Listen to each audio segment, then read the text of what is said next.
This story comes from the depths of Reddit to chill your bones. Names and places have been changed to protect the people involved. The Smiling Man. There's something about the night that changes people.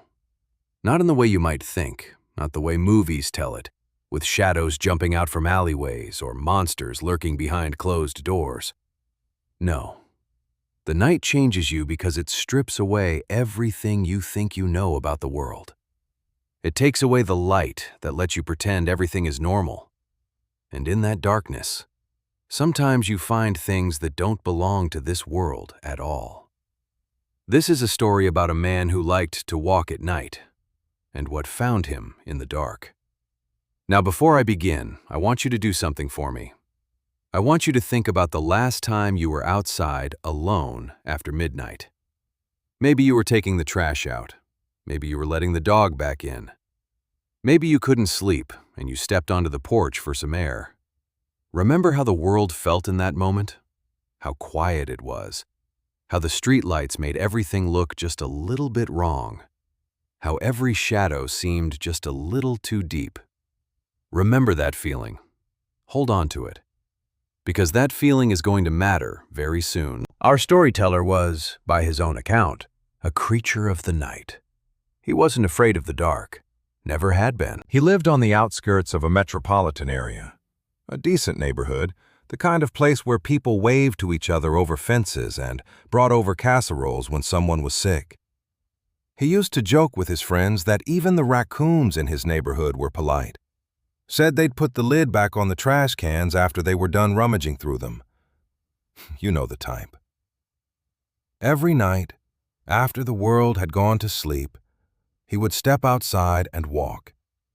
Not for exercise, not to go anywhere in particular, just to think. He'd been doing it for years. It was his ritual, his meditation. The quiet streets, the hum of distant traffic, the occasional cat slinking across a porch light.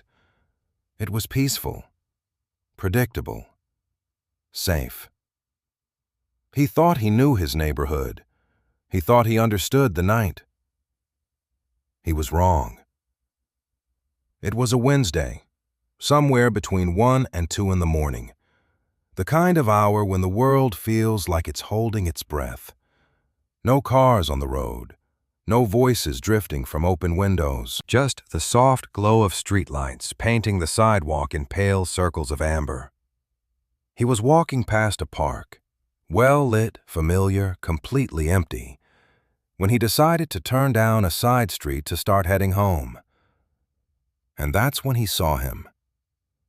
At the far end of the street, on the same side, a silhouette, a man, dancing. Now, let that image settle in your mind for a moment. It's 1 o'clock in the morning. You're alone on a quiet street, and at the far end of the block there is a figure dancing. Not stumbling, not staggering like a drunk. Dancing. With purpose, with rhythm. Something resembling a waltz, but wrong somehow, each step ending with an odd forward stride, like a marionette moving on tangled strings. And whatever he was doing it toward our storyteller. Hey, before we go any further, if stories like this keep you up at night the way they do me a favor. Hit that subscribe button and tap the bell icon so you never miss a new deep dive. We've got a lot more coming, and trust me, you don't want to miss what's lurking in the next one. Our storyteller did what any reasonable person would do. He assumed the man was drunk, probably coming home from a bar, maybe a wedding, maybe a party. He stepped as close to the road as he could to give the stranger the majority of the sidewalk. A polite gesture, a normal gesture, the kind of thing you do without thinking. But as the figure drew closer, something shifted. The man wasn't stumbling. He was graceful, incredibly graceful, each movement fluid and deliberate. like a dancer performing on a stage only he could see. He was tall, very tall, lanky, with long limbs that seemed to fold and unfold in ways that didn't quite make sense. And he was wearing an old suit, the kind of suit you'd see in a photograph from another era, dark, ill-fitting, hanging off his frame like it belonged to someone else entirely. As he dance-walked closer, our storyteller began to make out his face. Now, before I continue, I need to pause and set the scene a little more, because the setting matters. It always matters in stories like this. This wasn't some abandoned warehouse district. This wasn't a dark forest or a crumbling old house on the edge of town. This was a neighborhood, a real lived-in neighborhood with mailboxes and garden hoses and bicycles left on front lawns. The kind of place where you feel safe. The kind of place where nothing bad is supposed to happen. And that is precisely what makes this story so unsettling. Because the smiling man didn't appear in the margins of the world. He appeared right in the middle of it, right in the place where people are supposed to feel safe. And he did it without making a sound. There is something deeply wrong about a thing that moves through the world without making a sound. We are creatures of noise. We creak and shuffle and breathe and sigh. Even when we try to be quiet, there are sounds. The scuff of a shoe, the rustle of fabric, the soft percussion of a heartbeat in a quiet room. But the smiling man made no sound at all. Not when he danced, not when he ran, not when he stood frozen in the middle of the street like a mannequin come to life. He was silent, completely, impossibly silent, as if the air around him had agreed to carry no vibration, as if the world itself was holding its breath on his behalf. And that's when the fear began. His eyes were open, wide open. But they weren't looking at anything in front of him. They were distant, glassy, tilted upward, gazing into the night sky as if he were watching something only he could see among the stars. There was no focus in them, no recognition, just emptiness. And his mouth, he was smiling, not a normal smile, not a friendly smile. A smile so wide, so exaggerated, so impossibly stretched across his face that it looked cartoonish, like someone had drawn a grin on a mannequin with a permanent marker. The kind of smile that knows something. The kind of smile that says, "I see you, and I find that very, very funny." Our storyteller crossed the street. He didn't run, he didn't scream, he simply put distance between himself and the smiling man. A calm, rational decision. The kind of decision you make when your brain is telling you one thing, but your gut is screaming something else entirely. He reached the other side of the street, and then, because something compelled him to, he glanced back. The man had stopped dancing. He was standing now. One foot in the street, one foot on the curb, directly across from our storyteller. His body was turned toward him, but his eyes were still pointed at the sky. And that smile, that horrible, knowing smile was still carved into his face. He hadn't walked to that position. He hadn't jogged. He had simply appeared there, as if the distance between where he had been and where he now stood had ceased to exist. Our storyteller started walking again, faster now, but he kept his eyes on the man. He couldn't look away. It was like watching a predator. The way you know you shouldn't turn your back, but you also know you can't just stand still. The man didn't move. Not an inch, not a twitch, not a blink.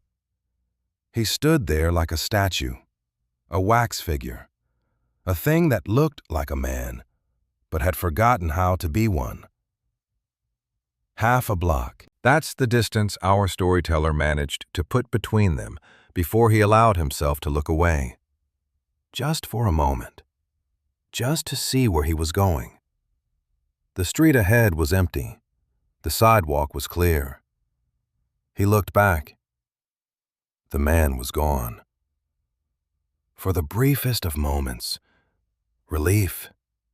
The kind of relief that washes over you like cool water when you realize the nightmare was just a dream. He was gone. He had walked away. It was over. And then he saw him. He had crossed the street. He was on the same side now. The same side as our storyteller. And he was closer. Much closer. And he was crouching slightly, as if he were hiding behind something that wasn't there, as if the darkness itself were a curtain he could pull around himself. And he was facing our storyteller. Now, I want you to imagine this. You are alone on a dark street. It is 1:30 in the morning. There is no one else around, no cars, no open businesses, no witnesses. And across from you, crouching in the shadows, is a figure you cannot explain. A figure with glass eyes that see nothing and everything at once. A figure with a smile that makes your skin crawl. A figure that moves when you're not looking.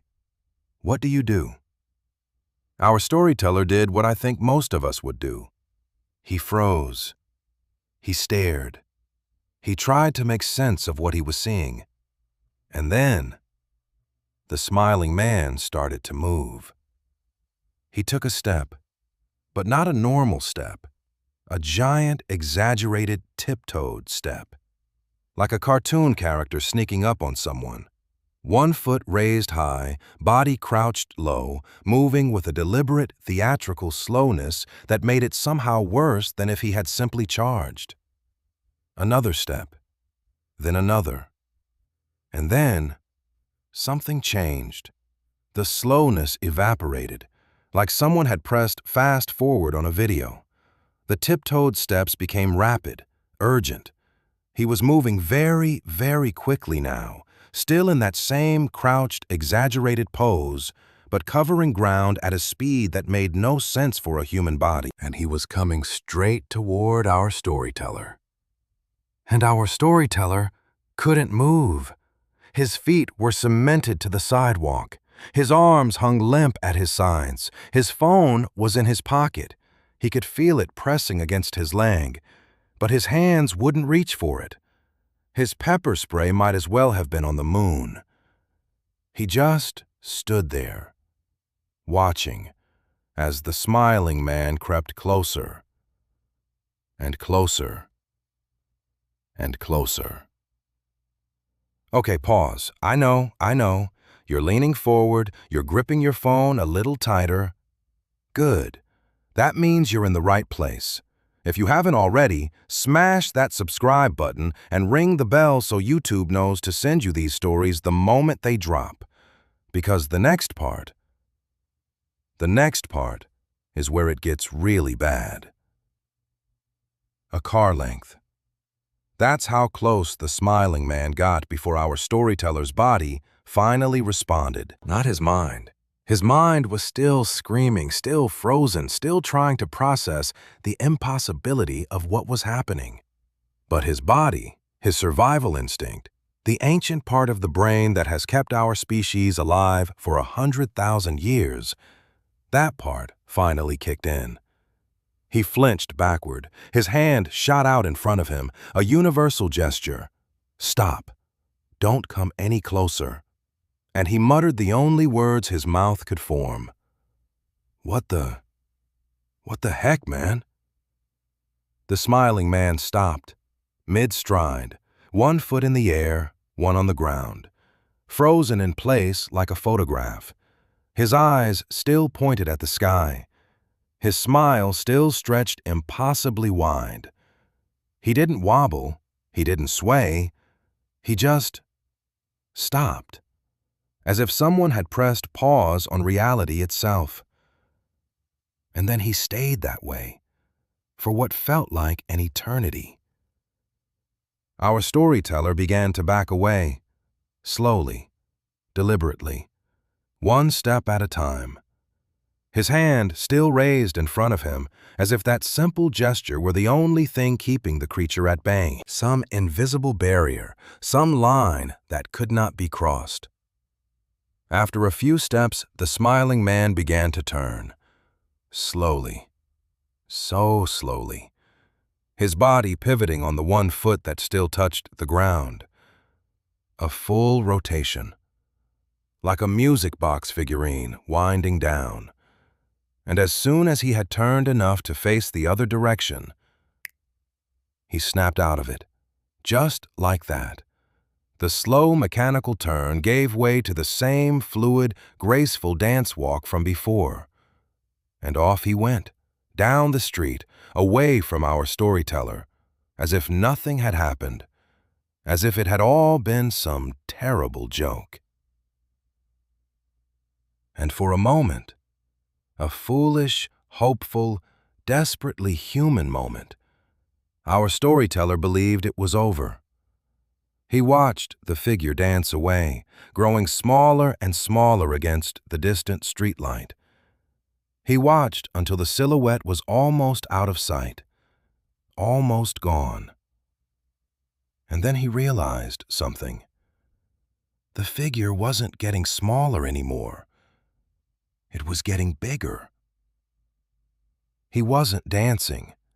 He wasn't walking. He wasn't tiptoeing. He was running, at full speed, directly toward our storyteller. His glassy eyes still pointed at the heavens, his smile somehow even wider than before, stretched beyond what a human face should be capable of. His old suit flapping behind him like tattered wings, running, charging, sprinting through the empty street with the unstoppable momentum of something that was never meant to be outrun.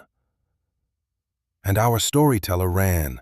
He ran as if his life depended on it, because in that moment, every fiber of his being told him that it did. He ran until his lungs burned, until his legs ached, until the familiar streets of his neighborhood became a blur of dark windows and dim streetlights.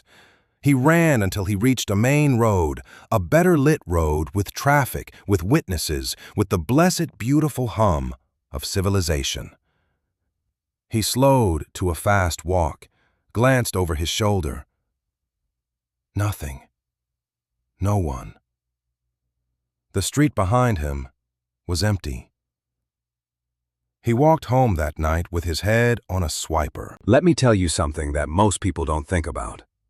The human brain is an extraordinary pattern recognition machine. It evolved over millions of years to detect threats, to identify things that don't belong, to sound the alarm when something in the environment has changed. It is, quite literally, the most sophisticated survival system in the known universe. And when that system encounters something it cannot categorize, something it cannot file away into any known box, something that defies every pattern it has ever learned, the result is not confusion. The result is terror. Pure, primal, bone-deep terror. The kind that bypasses your conscious mind entirely and goes straight to the part of you that is still, after all these millennia of civilization, an animal trying not to be eaten. That is what the smiling man triggered in our storyteller. Not fear of a specific threat, not the rational calculation of danger, but the raw, unfiltered horror of encountering something that should not exist, something that breaks the rules of the world as you understand them. Because a man who can appear behind you without crossing the space between, a man who can freeze in place like a paused video, a man who can run faster than any human should be able to run, that is not a man. That is something wearing the shape of a man. And your brain knows the difference, even when your eyes cannot tell you why. Every shadow, every tree, every parked car became a potential hiding place. His eyes darted from corner to corner, searching for a cartoon smile, for glassy eyes staring at the sky, for the silhouette of a tall man in an old suit.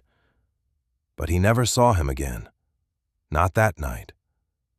But that face, that smile, those eyes. They stayed with him. They lived behind his eyelids every time he closed them.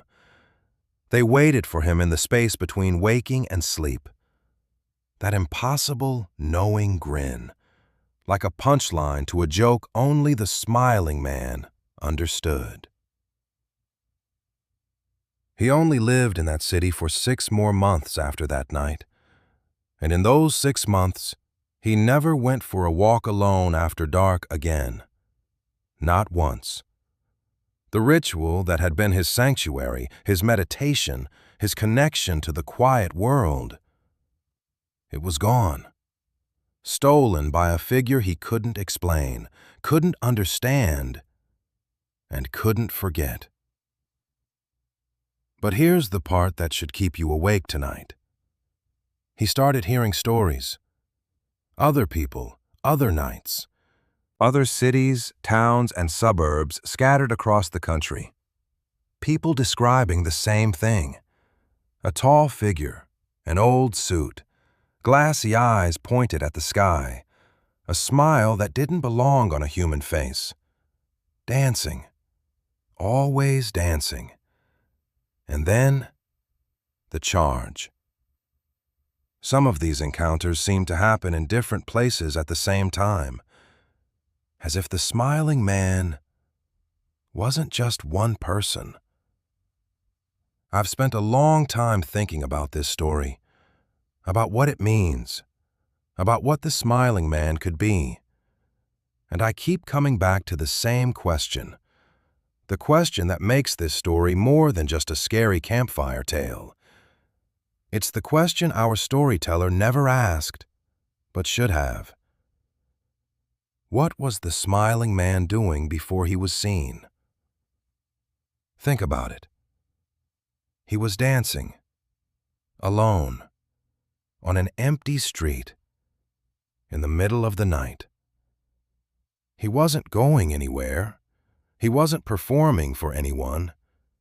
He was simply doing it, as if the dancing were the point, as if the movement itself were some kind of ritual, some kind of frequency, some kind of signal that only makes sense if you're not human.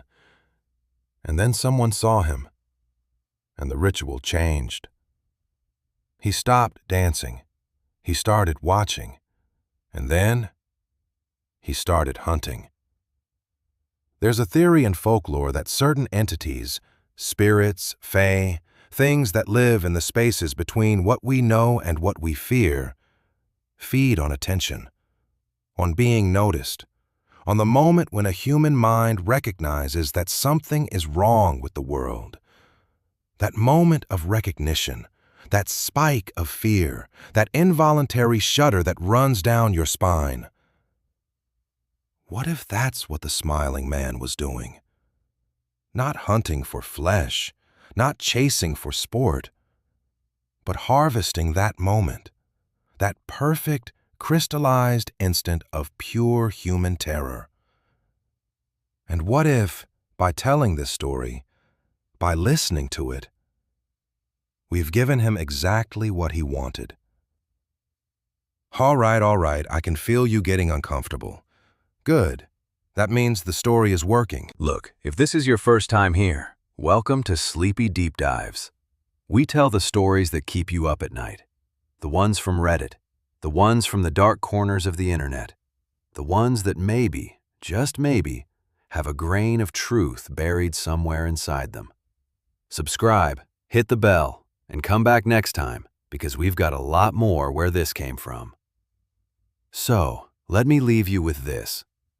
The next time you find yourself restless in the middle of the night, The next time sleep won't come and the walls of your bedroom feel like they're closing in. The next time you think, I'll just step outside for some fresh air, just a quick walk around the block, just to clear my head. Don't. Because you never know when or where the smiling man will show up. And if you do go out, and if you do see him, that figure at the end of the street, that impossible dance, that smile, don't look at his eyes. Don't try to understand. Don't freeze.